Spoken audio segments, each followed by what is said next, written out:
उत्तर प्रदेश के 2022 के विधानसभा चुनाव से पहले अपर्णा यादव बीजेपी में शामिल तो हो गई थी, लेकिन अभी तक कोई ऐसी बड़ी जिम्मेदारी नहीं मिली जो टिकट के तौर पर नजर आए। लेकिन इन सब के बीच अब कयास लगाए जा रहे हैं कि लोकसभा चुनाव में बीजेपी अपर्णा यादव का इस्तेमाल कर सकती है यादव परिवार के ही खिलाफ। जी हाँ, ऐसी खबरें थी कि अखिलेश, शिवपाल, डिम्पल या किसी और सदस्य के खिलाफ यादव परिवार में से ही अपर्णा को उतारा जा सकता है, ताकि वहां पर एक अलग ही रार मचे और बहुत ज़्यादा सीट बंटवारा होता नजर आए, वोट परसेंटेज बढ़ जाए, जिससे सपा का प्रत्याशी हार जाए।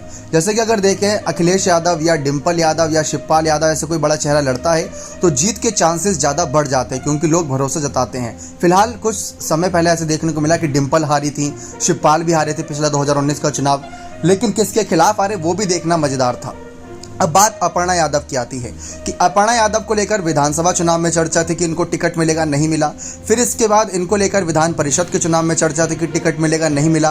राज्यसभा भेजा जाएगा, ऐसा भी नहीं हुआ।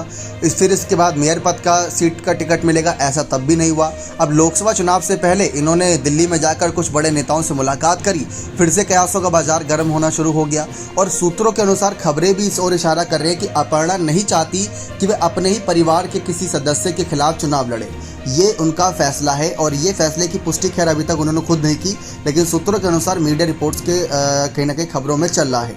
अब बात आती है कि अपर्णा अब परिवार के खिलाफ भी चुनाव नहीं लड़ना चाहती। अगर ऐसा है तो फिर उसके बाद देखा जाए तो परिवार के खिलाफ भी चुनाव नहीं लड़ना चाहती। पार्टी क्या जिम्मेदारी दे उसको लेकर भी असमंजस की स्थिति है।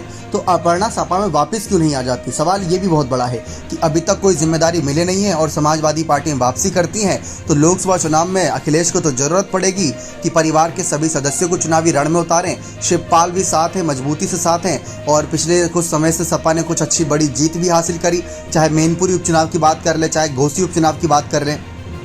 लेकिन अपर्णा यादव का सपा में वापसी पर आखिरी फैसला यही नजर आया था जब मेयर पद के चुनाव में उनका आगे नहीं किया था। तब उन्होंने कहा था कि मुझे बीजेपी आलाकमान पर पूरा विश्वास है कि अगर वो वक्त ले रहे हैं तो वक्त के हिसाब से मुझे वो जिम्मेदारी भी देंगे जिसके मैं काबिल हूँ। और इसके साथ साथ उन्होंने पीएम मोदी और योगी के नेतृत्व पर भरोसा जताया। और समाजवादी पार्टी में वापसी को लेकर उन्होंने साफ कह दिया कि जेठ जी अखिलेश यादव की बात करें या शिवपाल यादव की बात करें तो वो घर के सदस्य हैं, मान सम्मान में उनका उतना ही करती हूँ, लेकिन जब बात राजनीति की आती है तो राजनीतिक विचारधाराएं थोड़ी अलग हो जाती हैं, तो वहाँ पर टकराव की स्थिति पैदा नहीं होने देना चाहती। इसी वजह से थोड़ा अलग अलग राजनीतिक मुद्दों पर रहते हैं विचार।